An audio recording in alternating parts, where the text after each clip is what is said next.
You may or may not know that there's been a massive migration of people moving to the Southeast. And in 21 years of being in the real estate business, I've been asked to help compare states to South Carolina. And today we're gonna give you a quick guide on Florida versus South Carolina. I'm Tim Pierce with the Pierce Group at eXp. We're pulling this together for you as just a really simple guide, kind of hitting on the key topics about what makes these two states different. Both states are beautiful places to live, both have really wonderful things about them.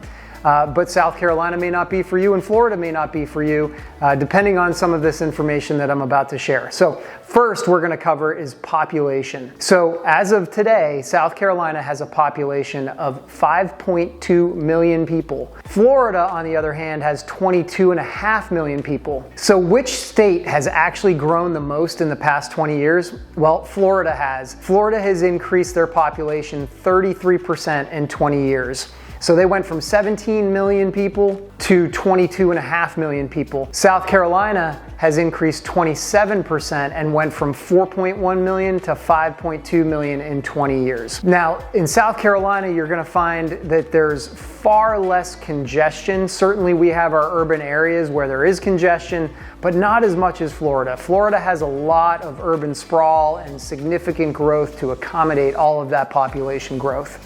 So if you're looking for something that maybe isn't so congested, South Carolina might be a great place to look. The next is taxes, and both states are very tax friendly.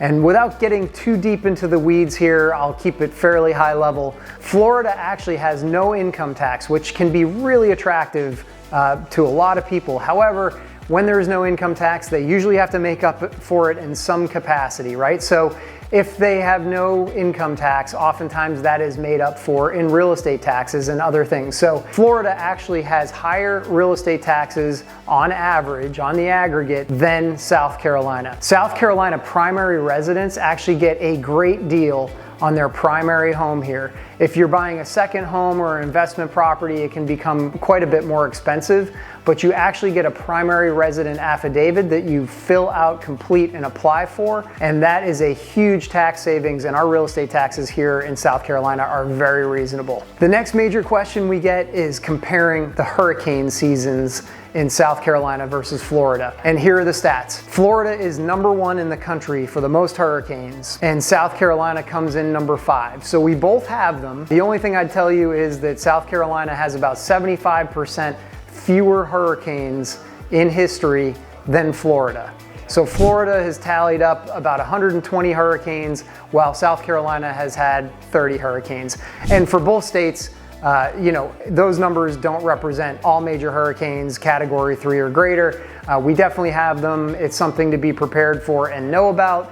But if you're comparing the two states, those are the stats. Okay, the next is if we're talking about beaches and recreation and things like that, right? So the beach situation in South Carolina is absolutely beautiful. They're incredibly unique, all the way from Hilton Head in that subtropical environment, all the way up to Myrtle Beach. The beaches are big. Oftentimes you can ride bikes on them, but if you're looking for clear water, we don't have that. That is not what we have, but we have a beautiful, beautiful environment.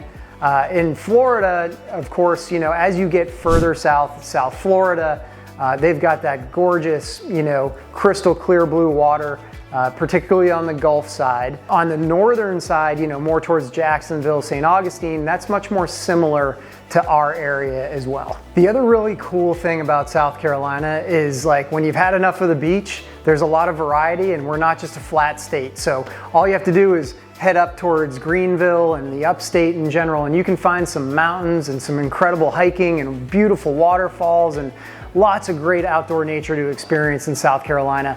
I think that's one thing that Florida just doesn't have. Both states have a good number of state parks.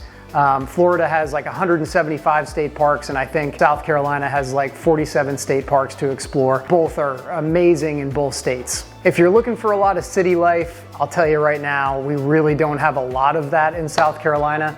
You know, if you're looking at South Carolina and you're saying, where are the cities? Well, pretty much Charleston is, you know, one of the major attractions, particularly for tourists. Then of course you've got Greenville and Columbia, which pale in comparison to the type of city life that Florida offers in places like Miami, Fort Lauderdale, Jacksonville, which are major cities with a lot going on there. And South Carolina really doesn't have that, but we're not a far drive away from those things. You know, Atlanta's 4 hours, you know, Jacksonville's 2.5 hours from us. If you want to go to Charleston and you live in the South Carolina Low Country, where I am in Hilton Head, you know, you're talking 2 hours to get to Charleston. So there's, in terms of South Carolina being a great location to drive to those places, great.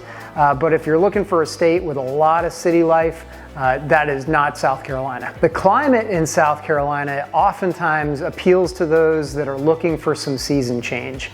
If you're looking for year-round warm temperatures, South Florida is really where you want to go. You know, even the northern part of Florida in the Jacksonville, St. Augustine area, they still get quite a bit of season change. It's much colder in the wintertime there. But here in South Carolina, even in the most southern part where I am in Hilton Head and Bluffton, South Carolina, you're talking season change in January and February being the coldest months.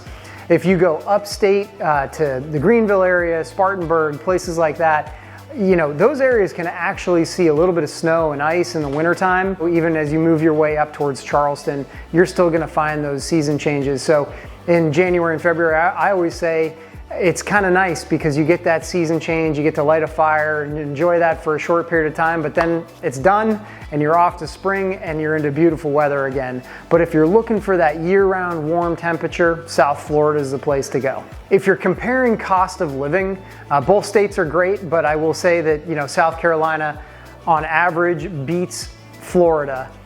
For most things. You know, the median sales price lower in South Carolina than it is in Florida. However, if you're coming to a coastal area, like you're going to Charleston or you're going to Hilton Head and Bluffton, South Carolina, you're gonna find anything along the coast is not really as inexpensive as you'd see the state as a whole. Once you get into other areas, you're gonna find much greater affordability. But Florida on average has higher home prices.